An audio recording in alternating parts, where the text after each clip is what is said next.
বন্দ্যোপাধ্যায়ের যে মামলাটি যেটি রয়েছে 37 নম্বরে, সেই মামলাটির আজকে শুনানি হবে এবং যেটা আমি বলছিলাম যে 12টা নাগাদ এই মামলার শুনানি হতে পারে। পাশাপাশি জয় গোস্বামীর মামলা, সেটাও এখন অবধি যা মনে হচ্ছে যে দুটো মামলাকেই ক্লাব করে প্রধান বিচারপতি সূর্যকান্ত, বিচারপতি জয়মাল্য বাগচি এবং বিচারপতি বিপুল এম পাঞ্চলির বেঞ্চ সেই শুনানি তারা শুনবেন।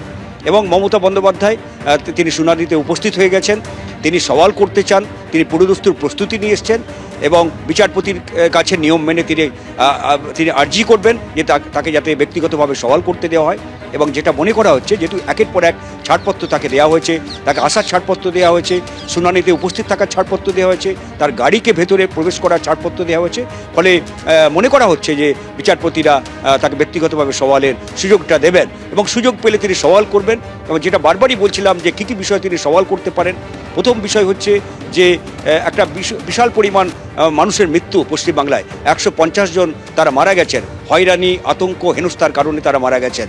এবং যে খসড়া ভোটার তালিকা প্রকাশিত হয়েছে তাতে দেখা যাচ্ছে যে মৃত দেখানো হয়েছে খসড়া ভোটার তালিকায়, কিন্তু প্রচুর মানুষ জীবিত রয়েছেন। খুবই গুরুতর অভিযোগ। এবং এমন 4 জনকে মমতা বন্দ্যোপাধ্যায় দিল্লিতে এনেছেন, শুধু দিল্লিতে আনা না, সেই 4 জনকে তিনি যে মুখ্য নির্বাচন কমিশনার এবং কমিশনের যে ফুল বেঞ্চের যে বৈঠক ছিল সেই বৈঠকে তিনি হাজির করেন। ফলে এই যে জীবিত কিন্তু তাদের খসড়া ভোটার তালিকায় মৃত দেখানো হচ্ছে, এই বিষয়টাই গুরুতর অভিযোগটা তিনি সামনে তুলে ধরতে পারেন। তৃতীয় গুরুতর অভিযোগ যে কমিশন তারা বিধিসম্মতভাবে, আইনসম্মতভাবে কাজ করছেন না, তারা বেআইনি কাজ করছেন, মাইক্রো অবজারভার নিয়োগ নিয়ে তারা বেআইনি কাজ করছেন।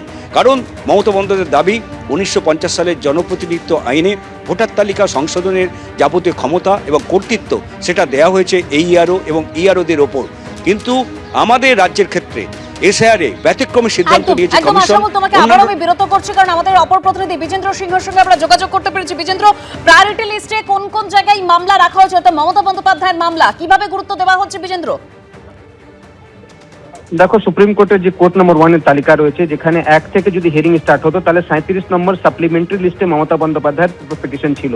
সেক্ষেত্রে যেহেতু কোর্ট আজকে 1টা অবধি বসবে, তার এই পিটিশন নাও আসতে পারতো হিয়ারিং এর জন্য।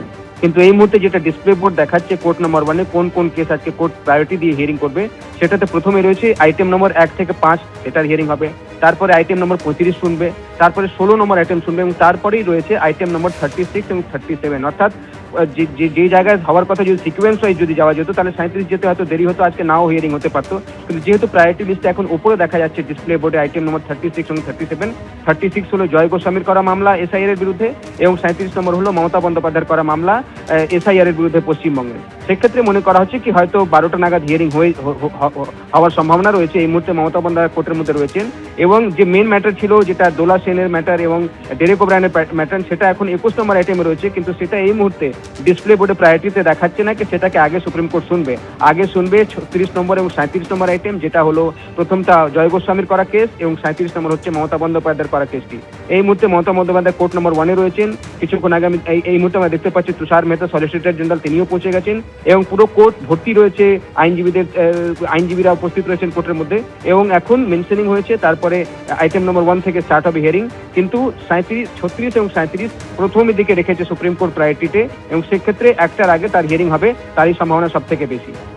একদম বিজেন্দ্র, তুমি আমাদের সঙ্গে থাকো। অর্থাৎ ইতিমধ্যেই প্রধান বিচারপতির এজলাস বসে গিয়েছে আর ঠিক যে তথ্য সামনে আসছে 37 নম্বর মামলা যেটি মমতা বন্দ্যোপাধ্যায়ের মামলা, সেই মামলাকে তুলে আনা হয়েছে ক্রমতালিকা অনুযায়ী 9 নম্বরে। অর্থাৎ সুপ্রিম কোর্টের যে 1 থেকে 5 নম্বরের যে মামলা রয়েছে সেটা প্রথমে শোনা হবে, তারপর 35 নম্বর, তারপর 16 নম্বর এবং তারপরেই 36 এবং 37 নম্বর মামলা। অর্থাৎ 36 নম্বর মামলা জয় গোস্বামীর মামলা, 37 নম্বর মামলা মমতা বন্দ্যোপাধ্যায়ের করা মামলা, যেটা ক্রমতালিকা অনুযায়ী 9 নম্বরে তুলে আনা হয়েছে। অর্থাৎ যথেষ্ট গুরুত্ব দিয়ে এই মামলা দেখা হবে, কারণ আজ সুপ্রিম কোর্ট 1টা পর্যন্ত বসবে এবং 1টার মধ্যেই হিয়ারিং হওয়ার সম্ভাবনা রয়েছে।